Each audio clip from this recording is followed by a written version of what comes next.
நம்ம சுச்சி லீக்ஸோட சுசித்ரா என்ன சொல்லியிருக்காங்கன்னா, அந்த பொண்ணை பற்றி எனக்கு தெரியும், கெனிஷா பிரான்சிஸ் சாதாரணமான ஆள் இல்லை, வசியம் இருந்து கொடுப்போம். தனுஷுக்கும் ஜெயம் ரவி மனைவிக்கும் சின்ன பழக்கம் ஏற்பட்டது. இருவரும் ஒரு ஃபங்க்ஷனில் பேசிகிட்டு இருந்ததை பார்த்த உடனே கடுப்பாயிட்டார் ஜெயம் ரவி.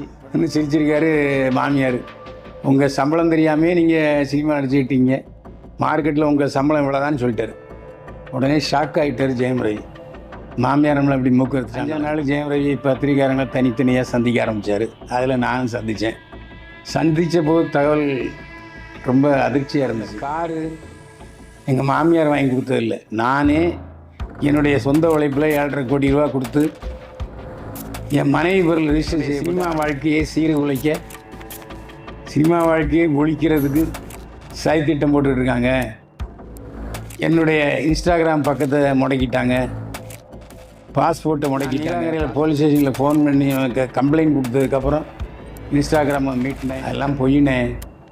இது மாதிரி என் மகனுடைய பிறந்தநாள் இப்போ ஒரு 4 நாளைக்கு மேலே இருந்துச்சு. என் மகன் என் கூட இருந்தான். இந்த பாருங்கள் ஃபோட்டோன்னு போட்டோ காமிச்சேன். ஜெயம் ரவிக்கு எதிராக மாமியார் சதி திட்டம். ஜெயம் ரவியின் தோழி வசிய மருந்து கொடுத்தாரா? இப்போ கரண்ட் டாப்பிக்கே ஜெயம் ரவி, ஆர்த்தி, ஜெயம் ரவியின் தோழி கெனிஷா பிரான்சிஸ் ஆகியோரை பற்றியது தான். பக்கத்து வீட்டு ஜன்னலை திறந்து நம்ம வீட்டு ஜன்னலை திறந்து பார்த்து பக்கத்து வீட்டில் என்ன நடக்குங்கிறது நமக்கு ரொம்ப சுவாரஸ்யமாக இருக்கும். அடுத்தவங்க விஷயம் தெரிஞ்சுக்கிறது நாம் ரொம்ப சந்தோஷமாக இருப்போம். அதுவும் இந்த விவாகரத்துன்னு ஆயிட்டுன்னு வச்சிங்க, போட்டு ஜவ்வாக இழுத்து தெரு கொண்டு வந்து நார் அடித்து, அதுதான் நம்ம குழப்பு. வேறு என்ன செய்ய? நானும் பேசிக்கிட்டே இருக்கேன், நீங்கள் உச்சி கூட்டி பார்த்துக்கிட்டே இருக்கீங்க. வேறு என்ன செய்கிறது? அடுத்த வீட்டு விஷயம்னா நமக்கு சக்கரை பொங்கலுக்கு சாப்பிட்ற மாதிரி. ஜெயம் ரவி காதலித்து தான் திருமணம் செஞ்சு கொண்டார். மனைவி பேர் ஆர்த்தி.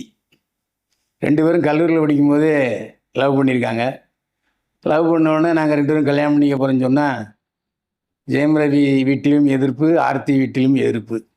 ஆர்த்தி வீட்டில் என்ன சொன்னாங்கன்னா, அது சினிமாக்காரங்க குடும்பம், நம்ம செட் ஆகாதுமா, நானும் உங்கள் அப்பாவும் சினிமாவில் நடித்தோம், ஒரே படத்தில் நடித்தோம், உங்கள் அப்பாவை அதுக்கப்புறம் சினிமாவில் நடிக்கலை, நானும் அதுக்கப்புறம் சினிமாவில் நடிக்கலை, ஏதோ டிவி சீரியல் எடுத்துக்கிட்டு இருக்கேன், ஆனாலும் சினிமாக்காரங்களை நமக்கு பிடிக்காது, அவங்க குடும்பத்துக்கு சரி போட்டு வர மாட்டாங்கன்னு சொன்னார். அவ்வளோதான். இல்லை நான் ஒத்தக்கல்ல நின்றுட்டு ஆர்த்தி, நான் கட்டுனா ஜெயம் ரவி தான் கட்டினேன்ட்டு.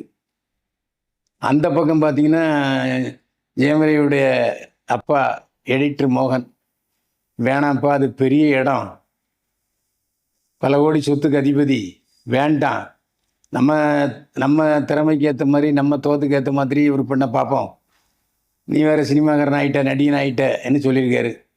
இந்த பாரு, ஒழுங்கு மரியாதை ஆர்த்தி கட்டி வச்சுட்டு, இல்லைட்டு கையில் உள்ள நரம்பு அறுத்து தற்கொலை பண்ணிக்கிடுவேன் இருக்காரு. இதெண்டா பெரிய வம்பா போச்சு, தோளுக்கு விழுந்தவன் தோளைங்கிற மாதிரி. சரின்னு எடிட்டர் மோகனும் சம்மதிச்சிட்டாரு, இங்கே சுஜாதா விஜயகுமாரும் சம்மதிச்சிட்டாங்க. கல்யாணம் பண்ணியாச்சு. கல்யாணம் பண்ணி சந்தோஷமாக இருந்தாங்கங்கிறதுக்கு 2 குழந்தைங்க பிறந்துருச்சு, சிங்க குட்டிகள். அந்த 2 சிங்கக்குட்டிகளுமே ஜெயம் ரவிக்கு ரொம்ப தோஸ்த். ஜெயம் ரவி ஒரு படத்தில் கூட தன்னுடைய மகன் ஆரவை நடிக்க வச்சார். ரொம்ப பாசமாக இருப்பார் பசங்க பேரில். இந்த சூழ்நிலையில் ஜெயம் ரவிக்கு 7.5 சனியாக வந்தது. ஜெயம் ரவி மனைவியோட நடவடிக்கைகள். ஜெயம் ரவி மனைவி செல்ல பிள்ளை, அதனால் ஆரம்பத்திலே பஃப்புக்கு போகும், அப்புறமா தாய்லாந்து, சிங்கப்பூர்லாம் சொல்லாமலாம் போயிடுவாங்க. சரி, ஒத்தை ஒரு மகங்கிறதுனால ஆர்த்தி வீட்லேயும் அதை ஒத்துக்கிட்டாங்க. இப்படி போயிட்டு இருந்த சமயத்தில் இந்த சினிமா ஃபங்க்ஷனுக்கெலாம் ஆர்த்தியை ரவி கூப்பிட்டு வந்து ஆட ஆரம்பித்தார். அப்போது தனுஷுக்கும் ஜெயம் ரவி மனைவிக்கும் சின்ன பழக்கம் ஏற்பட்டது. இருவரும் ஒரு ஃபங்க்ஷனில் பேசிக்கிட்டு இருந்ததை பார்த்த உடனே கடுப்பாயிட்டார் ஜெயம் ரவி. உடனே ஜெயம் ரவியை கூப்பிட்டு, தனுஷ் அதெல்லாம் ஒன்றும் இல்லைப்பா, சும்மா தமாஷா தான் பேசிக்கிட்டு வந்தாங்க. அந்த விஷயம் ஈஸியாக சரி செய்யப்பட்டது. சமாதானம் ஆகிட்டாங்க. அதுக்கப்புறம் ஜெயரவிக்கு அவங்க அண்ணன் டைரக்ட் பண்ண படங்கள் 2 படங்கள் சூப்பர் ஹிட்டாக போச்சு. அதில் ஒன்று தனி வருவேன். அப்போது ஜெயரவியுடைய கால் ஷீட்லாம் அவருடைய மாமியார் தான் பார்த்துட்டு இருந்தாங்க, சுஜாதா விஜயகுமார். தனி ஒருவன் படத்துக்கு கால் ஷீட் கேட்கும்போது கூட தனி ஒருவனுக்கு கால் ஷீட் தரமாட்டேன்ட்டார் சுஜாதா விஜயகுமார். இது மன வருத்தத்தை ஏற்படுத்தியது ஜெயம் ரவிக்கு. இந்த சூழ்நிலையில் அதையும் சமாளிச்சுக்கிட்டாரு. அப்புறம் 2 படங்கள் சரியாக போகலை ஜெயம் ரவிக்கு. அதனால் மாமியாரே சொந்தமாக 3 படங்கள் தொடர்ந்து தயாரித்தார். இதனால் மாமியார் தான் ஜெயம் ரவிக்கு மேனேஜராக செயல்பட்டார்.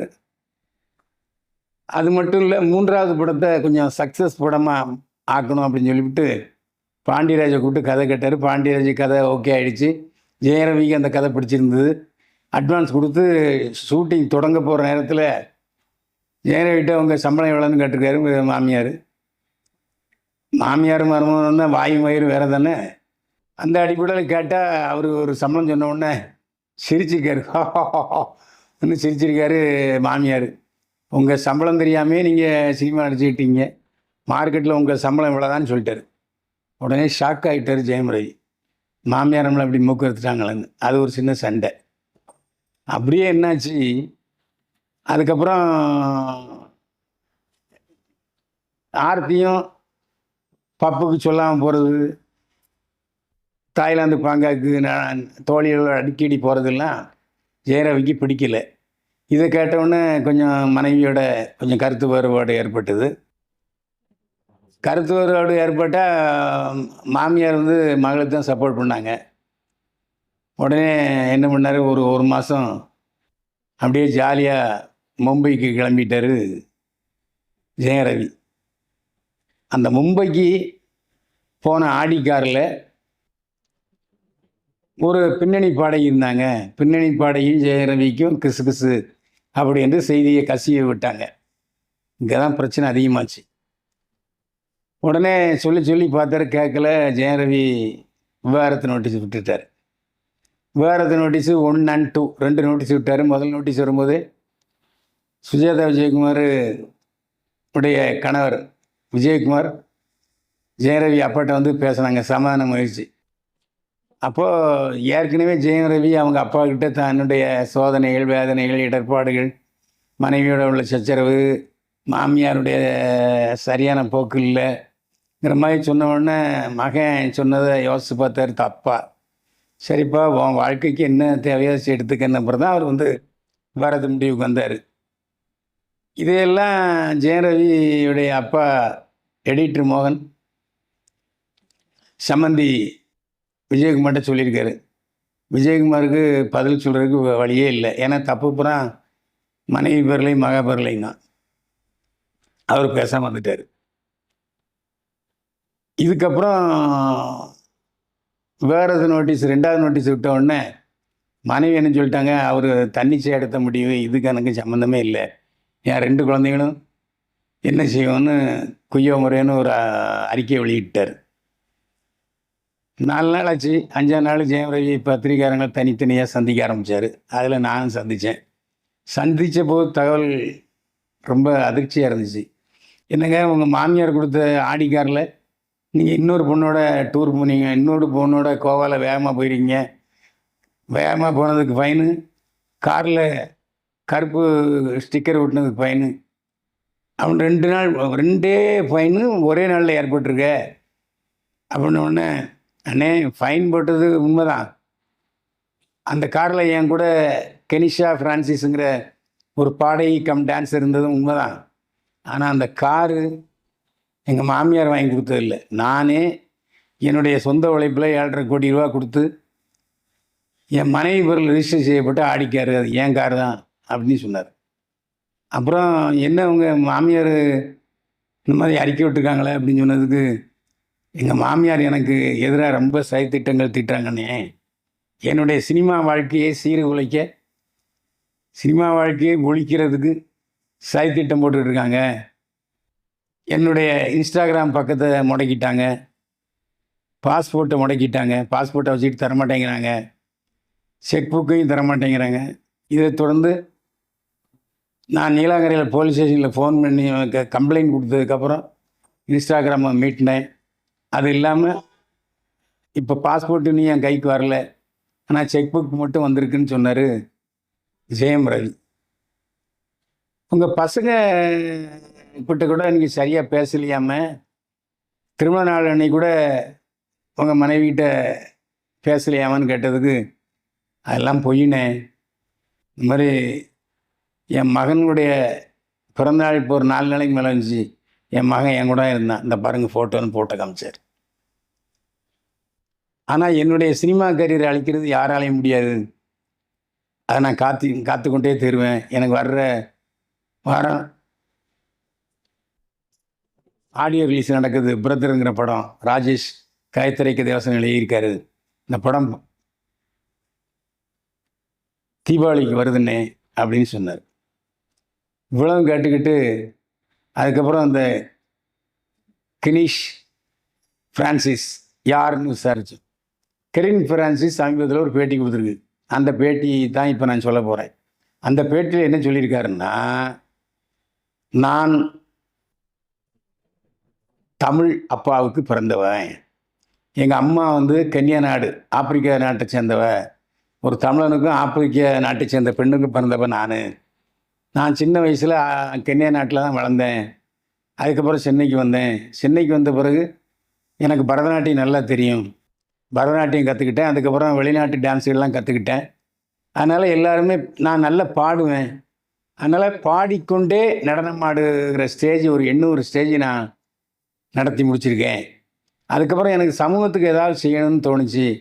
அப்போ தான் மன உளைச்சலில் இருக்கிறவர்களுக்கு, மன நோய் உள்ளவர்களுக்கு நாம் அதை சுகப்படுத்தணும், சரிப்படுத்தணும்னு சொல்லி நான் ஒரு ஹீலிங் கேம்ப் நடத்திக்கிட்டு இருக்கேன். நிறைய பேர் என்கிட்ட மன உளைச்சல் உள்ளவர்களும் மன அமைதி இல்லாதவர்களும் என்கிட்ட நார்மல் ஸ்டேஜுக்கு வந்துட்டு போயிருக்காங்க. மன உளைச்சல் காரணமாகத்தான் என்னிடம் ஜெயம் ரவி வந்தார். நான் அவருடைய மன உளைச்சலையை தீர்த்து மன அமைதி கொடுத்தேன். அதுக்கப்புறம் நான் உங்களுக்கு ஏதாவது செய்யணும்னு நினைக்கிறேன்னு சொன்னார் ஜெயம் ரவி. அப்போ நான் சொன்னேன், இந்த மாதிரி ஆன்மீகமும் இந்த மனநோயாளியை நீக்கிற ஒரு மையம் அமைக்க போகிறேன், அதுக்கு நீங்கள் ஹெல்ப் பண்ணுங்கன்னு சொன்னேன். இப்போ 2 பேரும் இணைந்து அந்த மையத்தை தொடங்குகிறோம். நானும் கொஞ்ச நாள் மன அமைதி இல்லாமல் இருந்தேன், அப்புறம் சரியாயிட்டேன். இப்போது எங்களுடைய நோக்கம் அந்த ஆன்மீக மற்றும் மன உளைச்சலை தீர்க்கிற மையம் தொடங்கிறது தான். நானும் கொஞ்ச நாள் கஷ்டப்பட்டேன், மன அமைதி இல்லாமல் இருந்தேன். இப்போ எனக்கு லக்கு தொடங்கி விட்டதுன்னு சொல்லியிருக்காரு. அந்த லக்குங்கிறது மறைமுகமாக ஜெயம் ரவியை சொல்லியிருக்காரு. அதாவது ஜெயம் ரவி தனக்கு ஒரு அதிர்ஷ்டம் என்று சொல்கிறார். இதுக்கிடையில் நம்ம சுச்சி லீக்ஸோட சுசித்ரா என்ன சொல்லியிருக்காங்கன்னா, அந்த பொண்ணை பற்றி எனக்கு தெரியும், கெனிஷா ஃப்ரான்சிஸ் சாதாரணமான ஆள் இல்லை, வசிய மருந்து கொடுப்பா, வாய்க்குள் நுழையாத ஒரு பேரை சொல்லி இதான் மருந்து, இந்த மருந்தை ஜெயரவிக்கு போட்டு வசியப்படுத்திட்டா, வசிய மருந்துக்காரி அப்படின்னு ஒரு குண்டை தூக்கி போட்டுச்சு. நாம் அந்த குண்டை நம்பலை, இருந்தாலும் தகவலை சொல்லி ஆகணும் இல்லையா. எது எப்படியோ ஜெயம் ரவி இதுவரை கிசுகளில் மாட்டாமல் நல்ல விளையாக இருந்தவர். முதல் தடையாக கிசுகிசில் மாட்டியிருக்காரு. ஆனாலும் அவர் நேரில் பேசுகிற பொழுது அவர் அப்படிப்பட்டவர் இல்லை என்பது நமக்கு உறுதியாக தெரிந்தது. இப்போ நம்ம கோரிக்கை என்னென்னா, 2 பேருமே தோழர்கள்னு தான் சொல்கிறாங்க. நாங்கள் காதலர்கள் அல்ல, தோழர்கள் தான் என்று கனிஷ்கா ஃப்ரான்சிஸ்க்கும் ஜெயரவியும் சொல்கிறாங்க. இப்படிப்பட்ட சூழலில் மாமியார் கொஞ்சம் இறங்கி வந்தால் ஜெயரவி மனம் மாறுவது உறுதியாக தெரிகிறது. மாமியாருடைய அழிச்சாட்டியம், மாமியாருடைய பிடிவாதம் இதெல்லாம் இறங்கி வந்து நீங்கள் தனியாக கொடுத்து நடத்தி வாழுங்க, நானும் சுஜாதாவும் விஜயகுமாரும் தனியாக இருக்கோம், நீங்கள் தனியாக இருந்துங்க என்று சொன்னால் ஒருவேளை ஜெயம் ரவி மனம் மாறி மீண்டும் ஆர்த்தி மற்றும் தன்னுடைய மகன்களுடன் கொடுத்து நடத்தலாம். இல்லை, இது அந்த அம்மா கண்டெஸ்ட் பண்ணும். யார்? ஆர்த்தி. கண்டெஸ்ட் பண்ணால் இந்த விவாகரத்து வழக்கு இன்னும் ஒரு 2, 3, 4 வருடங்கள் ஆகலாம். எதை வச்சு சொல்கிறேன்னு சொன்னால், இதே மாதிரி ஒரு விவாகரத்து வழக்கு பிரசாந்துக்கு வந்துச்சு. பாவம் 7-8 வருஷம் அவருடைய வாழ்க்கை போச்சு. எனவே 2 குழந்தைகளுடைய நலன் கருதியாவது சுஜாதா விஜயகுமார் விட்டு கொடுத்து அவங்கள சுதந்திரமாக குடும்பம் நடத்த விட்டால் இதிலிருந்து தப்பிக்கலாம். இல்லை ஜெயரவியுடைய குடும்பம் சீரழிஞ்சு போகும். மகன் அப்பா மீது ரொம்ப ஆசையாகவும் பாசத்துடனும் இருக்கிறான். இப்போ அந்த பையனுடைய வாழ்க்கை என்ன வருது? என்ன இருந்தாலும் ஒரு கண்டிப்பாக தாய் தேவை இல்லையா? இதை ஜெயம் ரவியும் கருத்தில் கொள்வார் என்று நம்புவோம். ஜெயம் ரவியும் ஆர்த்தியும் மீண்டும் முன்பு போல சந்தோஷமாக தம்பதிகளாக வாழ வேண்டும் என்று தான் சேனல் விரும்புகிறது. நான் விரும்புகிறேன், நீங்களும் விரும்புகிறீங்க.